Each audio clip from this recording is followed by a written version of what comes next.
kemudian ada SMPN 6 Pekalongan, SMA 3 Pekalongan. Kemudian ini double degree atau gimana Pak ya? Oh S1 S2. S1-nya UNES Sastra Indonesia, Undipnya Ilmu Sastra, Susastra seperti itu. Untuk pengalaman lainnya itu dakwah Sinau So. Oh gitu. Mantap. Yayasan pendiri berarti ya. Yayasan pendiri. Terus ada PCNU Kedungmuni Pekalongan sama GP Ansor Kedungmuni. Untuk moto hidupnya adalah urip iku urip. Ya. Silakan saya kasih waktu dan tempat untuk jenengan. Terima kasih. Baik, assalamualaikum warahmatullahi wabarakatuh. Waalaikumsalam warahmatullahi wabarakatuh. Gimana, masih semangat? Masih. Oh, semangatnya sudah mulai menipis. Iya. Aduh, dicas dulu dong, biar semangat lagi. Baik, alhamdulillah kesempatan sore hari ini kita bisa bermuajah ya di. Monggo silakan masuk di kegiatan yang ini kegiatan perdana ya, pertama kali Makesta diselenggarakan di sini ya di MTS apa YMI. Nah artinya berarti ini baru akan terbentuk yang namanya PK Ibnu IPP ya di MTS YMI. Nah oke. Sore hari ini saya akan mohon izin berdiri ya. Gak apa-apa ya. Nah, saya akan membawakan sebuah materi yang sebenarnya ini sangat penting untuk rekan-rekan kita. Wah, istilahnya gitu ya kalau di IPP itu harus memahami dan harus mengerti, terutama tentang Indonesia. Nah, pertanyaan yang pertama adalah kapan Indonesia itu lahir? 1945. Tanggalnya berapa? 17 Agustus. Kenapa kok 17 Agustus 1945? Karena merdeka. Karena merdeka. Sana sudah bebas dari penjajahan. Iya, tanggal 17 Agustus 1945 itu adalah sebagai pernyataan terbuka. Jadi Bung Karno, Bung Hatta beserta dengan para pemuda Indonesia pada waktu itu menyatakan kemerdekaan bangsa Indonesia. Jadi yang merdeka pada tanggal 17 Agustus itu adalah bangsanya dulu. Belum terbentuk yang namanya Negara Kesatuan Republik Indonesia pada waktu itu. Ya, jadi pada tanggal 17 Agustus 1945 kita menyatakan kemerdekaan dan lepas dari penjajahan. Itu yang pertama, yang harus kita pahami dulu adalah itu.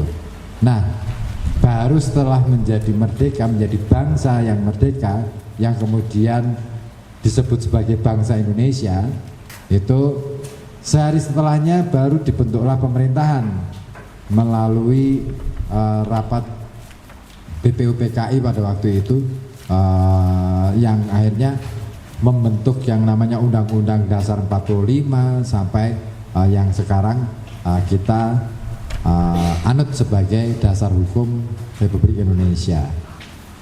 Nah, itu peristiwa kemerdekaan. Tapi sejak kapan sebenarnya ada kesadaran bahwa Indonesia ini adalah sebuah bangsa? Ada yang tahu? Nerot, ini pelajaran sejarah ini. Yo, mana yang ngerti tak? Sejak Sumpah Pemuda. Kapan itu Sumpah Pemuda? 28 Oktober tahun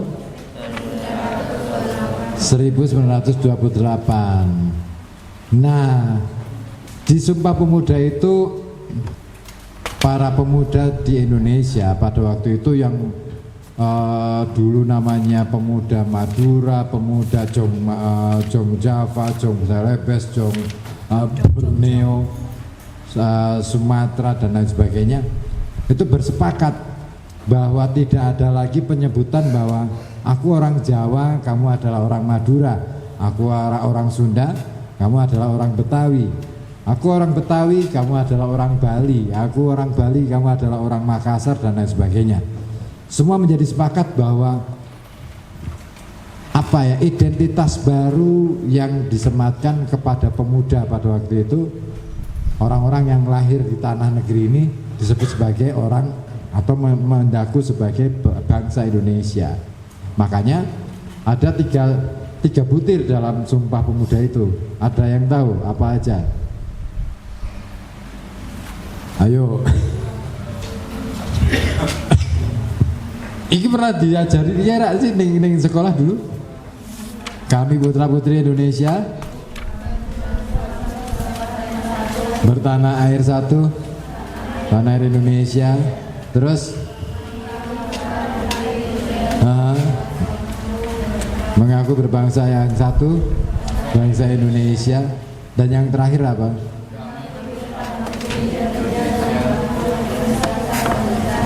Mengaku atau apa? Kami putra putri Indonesia menjunjung tinggi. Menjunjung tinggi apa? Bahasa persatuan. Nah, bahasanya bahasa apa? Indonesia. Nah, bahasa Indonesia adalah bahasa yang di antara bahasa-bahasa di Nusantara yang paling muda, karena dia lahir pada tanggal 28 Oktober tahun 1928, hasil dari kesepakatan para pemuda. Tapi dari mana bahasa Indonesia itu berasal? Dia diambil dari bahasa Melayu, yaitu Melayu yang berada di daerah Kepulauan Riau dan juga Semenanjung Melayu. Nah, maka setelah disebut sebagai bangsa Indonesia, terus berbahasa Indonesia, nah disitulah kemudian para pemuda meyakini bahwa perjuangan kemerdekaan, perjuangan yang mereka lakukan itu demi mengupayakan kemerdekaan atas bangsa Indonesia ini. Jadi peristiwa 17 Agustus 1945 tidak akan terjadi tanpa adanya Sumpah Pemuda. Nah, itu yang harus disadari, bahwa ternyata Sumpah Pemuda juga memberikan dorongan kepada pemuda di Indonesia supaya bersama-sama melakukan perjuangan, memperjuangkan kemerdekaan Indonesia. Nah, tapi lepas dari itu semua, kita perlu belajar juga untuk mencari tahu kenapa sih pada waktu itu Indonesia itu dijajah oleh bangsa Eropa. Karena memiliki banyak rempah-rempah. Apa saja rempah-rempah yang dimiliki oleh Indonesia? Kayu manis. Kayu manis, terus kunyit, terus cengkeh, terus jahe. Tumban mirip jahe. aja gitu. Nah, itu ya, kekayaan Indonesia salah satunya pada waktu itu yang paling dicari oleh bangsa Eropa adalah rempah-rempah. Kenapa bangsa Eropa mencari rempah-rempah? Karena mereka sebenarnya sangat membutuhkan rempah-rempah sebagai penghangat tubuh. Karena hidup di Eropa itu iklimnya sangat dingin gitu kan, ekstrim, 4 musim gitu kan. Nah, maka kemudian mereka sangat membutuhkan itu. Sementara tanah mereka tidak cukup mampu untuk menumbuhkan tanaman-tanaman seperti itu. Nah, makanya kemudian mereka datanglah ke Indonesia. Nah, siapa yang kali pertama datang ke Indonesia? Bukan siapa orangnya ya, maksudnya bangsa mana yang pertama kali datang ke Indonesia? Portugis dan Belanda. Prancis atau Spanyol? Ayo. Iya, Prancis dan Portugis dan Spanyol. Mereka berdua ini bersaing satu sama lain melakukan ekspedisi laut ke sebenarnya mereka mencari pulau rempah-rempah yang kemudian mereka temukan di Maluku. Nah, disitulah kemudian akhirnya mulailah berkembang yang namanya ekspedisi laut yang dikembangkan oleh bangsa-bangsa Eropa. Belanda kemudian menyusul, terus setelah itu Inggris juga ikutan menyusul, Perancis juga pernah menjajah di Indonesia, Swiss juga pernah menjadi seorang gubernur jenderal di Jawa dan lain sebagainya. Awal mula para pendatang dari Eropa ini cukup disambut ramah oleh bangsa Indonesia pada waktu itu, yang namanya masih berupa kerajaan-kerajaan pada waktu itu, belum menjadi bangsa Indonesia. Disambut ramah karena mereka karena karakter orang Nusantara memang sangat mudah bergaul dengan bangsa manapun. Salah satu tokoh yang cukup terkenal dalam hal ini adalah, saya nggak tahu kalau rekan-rekan kita pernah nggak ya, pernah dengar nama Karaeng Patingaloang? Pernah nggak? Belum ya? Karaeng Patingaloang itu adalah seorang raja di kerajaan Makassar yang dia ini sangat fasih berbahasa Portugis. Keren kan, Raja Makassar yang sangat fasih berbahasa Portugis. Dan beliau inilah salah seorang yang sangat mengetahui dan menguasai ilmu navigasi. Ilmu navigasi itu ilmu tentang arah ya, petunjuk arah dalam kelautan. Dia adalah orang yang satu-satunya di dunia, satu-satunya orang di dunia yang berani mengkritik ukuran globe bikinan orang-orang Belanda. Jos Blau. Nah, itu adalah yang membuat globe pertama di dunia. Dia memesan dua bola dunia, globe, yang satu globe bola dunia, yang satunya bola langit. Nah, oleh Karaeng Patingaloang, globe ini dibilang bahwa skalanya nggak tepat, harusnya 2 kali lipat atau bahkan 4 kali lipat dari ukuran yang semestinya. Nah, makanya gara-gara kritiknya Karaeng Patingaloang inilah yang membuat orang-orang Eropa terkagum-kagum atas kehebatan orang-orang Nusantara dalam menjelajah samudra. Makanya masih ingat gak satu lagu dulu zaman anak-anak, nenek moyangku seorang pelaut. Faktanya memang begitu. Rata-rata zaman itu menjadi pelaut adalah sesuatu yang sangat dibanggakan. Nah, Karaeng Patingaloang adalah salah satu raja yang juga pelaut. Nah, dan dia berkawan baik dengan orang-orang orang-orang Portugis, orang-orang Inggris yang datang berikutnya dan lain sebagainya. Yang menarik lagi adalah Karaeng Patingaloang, dia Raja Makassar ini, dia punya perpustakaan besar pribadi di rumahnya, di istananya. Dan hebatnya lagi, koleksi buku Karaeng Patingaloang tidak main-main. Semua buku sains, semua buku ilmu pengetahuan yang diterbitkan oleh bangsa-bangsa barat ada di sana. Jadi dengan kata lain, beliau sangat menguasai banyak bahasa. Nah, ini menarik. Orang zaman dulu gampang banget menguasai banyak bahasa. Padahal belum ada medsos. Ya kan? Orang zaman sekarang medsos tersebar luas. Kita bisa mengakses informasi dari manapun. Tapi belum tentu bisa menguasai lebih dari 5 bahasa. Karaeng Patingaloang bahkan bisa menguasai 20 bahasa asing. Keren ya. Dia hanya seorang, dan orang-orang barat ketika datang ke perpustakaan beliau terkagum-kagum, bahkan nggak kebayang ada ya orang Nusantara sekeren ini gitu loh. Dia mau belajar apa saja, mau bergaul dengan siapa saja, terbuka. Dan yang paling asik adalah dia pula yang kemudian membuat Portugis jadi tidak berani untuk berbuat macam-macam kepada Makassar. Kesultanan Makassar pada waktu itu.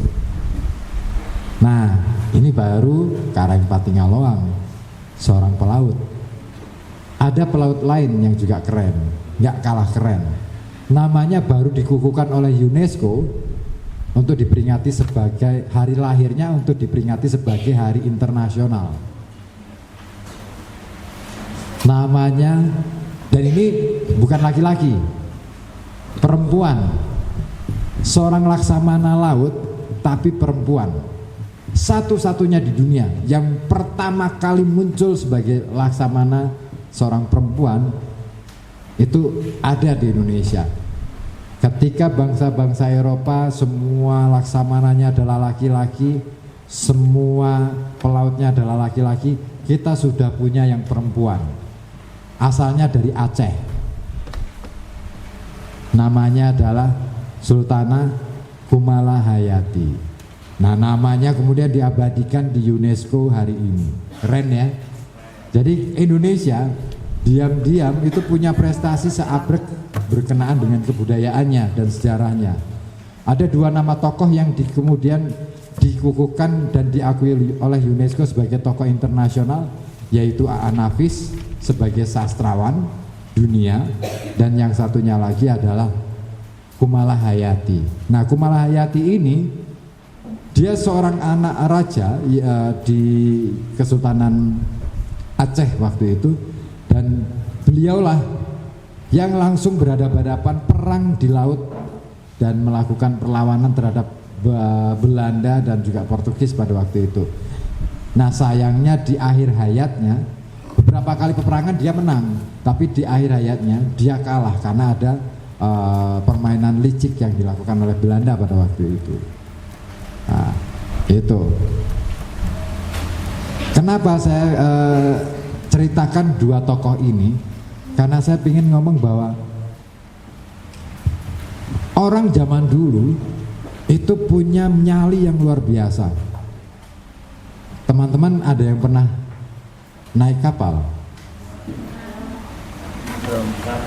Belum? Ada? Yuk Cung yang sudah pernah. Yang pernah naik kapal yuk. Yang tinggi yuk. 1, 2, 3, 4. Gimana rasanya naik kapal? Pusing nggak? Enggak, karena deket ya. Dari Banyuwangi sampai ke Bali toh. Kan piknik ya itu ya waktu itu. Nah, bagaimana rasanya kalau naik kapal berhari-hari, berbulan-bulan, sampai kemudian apalagi kalau sampai perang-perangan gitu loh di tengah laut.